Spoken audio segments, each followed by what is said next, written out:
सत्ता स्थापना ही 5 तारीखला होणार आहे हे सर्वांना माहिती आहे. परंतु ज्या प्रकारे वेगवेगळ्या तर्कवितर्क लढविले जातात त्याच्यामुळे मला ही प्रेस कॉन्फरन्स घ्यायला लागली. खरं तर अनेक वेळेला मुख्य प्रवक्ता म्हणून मी प्रेस अगदी इमर्जन्सी असेल त्याच वेळेला घेत असतो आणि मी अतिशय स्पष्टपणे सांगतो की आमचे लाडके मुख्यमंत्री आदरणीय एकनाथजी शिंदे साहेब जे सध्या काळजीवाहू मुख्यमंत्री आहेत त्यांचा ही प्रक्रिया डिले होण्यामध्ये कुठलाही हात नाही. त्यांनी 5 दिवसापूर्वी प्रेस घेऊन स्पष्ट केलेला आहे की जो निर्णय मोदी साहेब आणि शहासाहेब घेतील किंवा नड्डा साहेब घेतील तो आपल्यावर बंधनकारक असेल. भाजपची निवड प्रक्रिया कधी व्हावी हा भाजप मोठा पक्ष आहे, राष्ट्रीय पक्ष आहे, त्यांच्या लेवलला ते ठरतं आणि त्यावेळेला ते त्याच्या मीटिंग घेतात आणि त्याच्यामुळे सातत्याने मीडियामध्ये असं येतं आहे की मुख्यमंत्र्यांनी आजच्या मीटिंग रद्द केलेल्या आहे. आज खरं तर कुठलीही मीटिंग ठरलेली नव्हती. अशी ठरली असेल तर कोणी ते सांगावं कुठल्या वेळेला ठरलेली होती.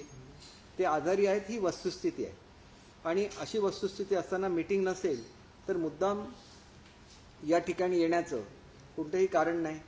ज्यावेळेला मीटिंग असेल त्यावेळेला ते अवश्य त्या मीटिंगमध्ये सहभागी होणार आहेत आणि त्या मीटिंगमध्ये जी काय चर्चा होईल ही शेवटी दिल्लीमध्ये जाणार आणि दिल्लीवरून फायनल निर्णय ह्या संदर्भातला येणार आणि जो काय निर्णय होईल तो आपल्याला 100% मान्य आहे हे स्वतः मुख्यमंत्री महोदयांनी सांगितलेलं आहे. त्याच्यामुळे एकनाथ शिंदे साहेब हे निर्विवादपणे महायुतीबरोबर आहेत आणि मुळातच ही महायुती ही आता पूर्वी आमची युती होती.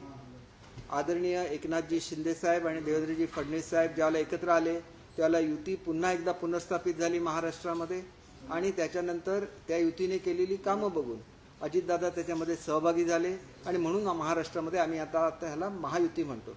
महायुतीने अतिशय चांगला असा परफॉर्मन्स हा इलेक्शनमध्ये केलेला आहे. त्याच्यामुळे जे विरोधक आता जवळजवळ त्यांना अतिशय कमी जागा मिळाल्या, आम्ही काय असा कुठला शब्द वापरणार नाही, परंतु अशा तऱ्हेच्या जागा कमी मिळाल्या की हे अपयश कशा तऱ्हेने त्याचं समर्थन करायचं याला ते वेगवेगळी कारणं शोधत आहेत. अशा वेळेला आमची जर तारीख ठरलेली असेल मुख्यमंत्री यांच्या शपथविधीची आणि सरकारच्या शपथविधीची तर त्याच्यावर अधिकची चर्चा करण्याची कुठलीही आवश्यकता नाही आहे. आणि जे काय उलटंसुलटं बोललं जातं मीडियाच्या माध्यमातून कोणी जर बोलत असेल मला सर्वांनाच सांगायचं, आमच्या पक्षातल्या लोकांसोबत सांगायचं कोणी ह्याच्यावर कुठलेही कॉमेंट्स करायचे नाही आहेत. एकदा मुख्यमंत्री महोदयांनी सांगितलं की आदरणीय पंतप्रधान महोदय जो काय निर्णय देतील आपल्याला मान्य आहे. त्याच्यामुळे हा विषय आमच्या दृष्टीने संपलेला आहे. काही लोकांनी आदरणीय श्रीकांत शिंदे साहेबांचं नाव त्याच्यामध्ये घेण्याचा प्रयत्न केला. अशी कुठलीही ऑफिशियल अनाउन्समेंट नसताना काहीतरी तर्क काढायचा आणि त्याच्यामधून बातमी बनवायची हे कुठेतरी थांबलं पाहिजे. कारण एक मोठा असा विजय आमच्या युतीने मिळवलेला आहे. विशेषतः ज्यावेळेला ही युती स्थापन झाली आणि लोकसभेमध्ये थोड्याशा जागा कमी झाल्यानंतर ज्या प्रकारे आमच्या महायुतीची अवहेलना करण्यात आली त्याला योग्य असा उत्तर हे आमच्या महायुतीने दिलेलं आहे. निर्विवादपणे आपलं वर्चस्व महाराष्ट्रावर प्रस्थापित केलेलं आहे आणि त्याच्यामुळे हा विजय हा ज्याप्रमाणे मोदी साहेबांच्या नेतृत्वाचा आहे, शहासाहेबांच्या नेतृत्वाचा आहे, तसाच तो महाराष्ट्रामध्ये आदरणीय एकनाथजी शिंदे साहेब आणि फडणवीस साहेब यांनी जे नेतृत्व सुरुवातीच्या काळात दिलं आणि नंतर त्याच्यामध्ये अजितदादा सामील झाले त्या महायुतीचा हा निर्विवाद असा विजय आहे. आणि ह्या विजयाला कुठेही गालबोट लागू नये या दृष्टीने सर्वांनी विश्वास ठेवावा की आमच्याकडून कोणत्याही प्रकारे उशीर झालेला नाही, उशीर होणार नाही आणि एकनाथ शिंदे साहेबांचं पूर्ण सहकार्य हे या संदर्भात राहणार आहे. आणि ते सुद्धा नेते आहेत त्याच्यामुळे 3 नेते एकत्र बसायचे हे वरवरच्यावर सांगितलं जातं.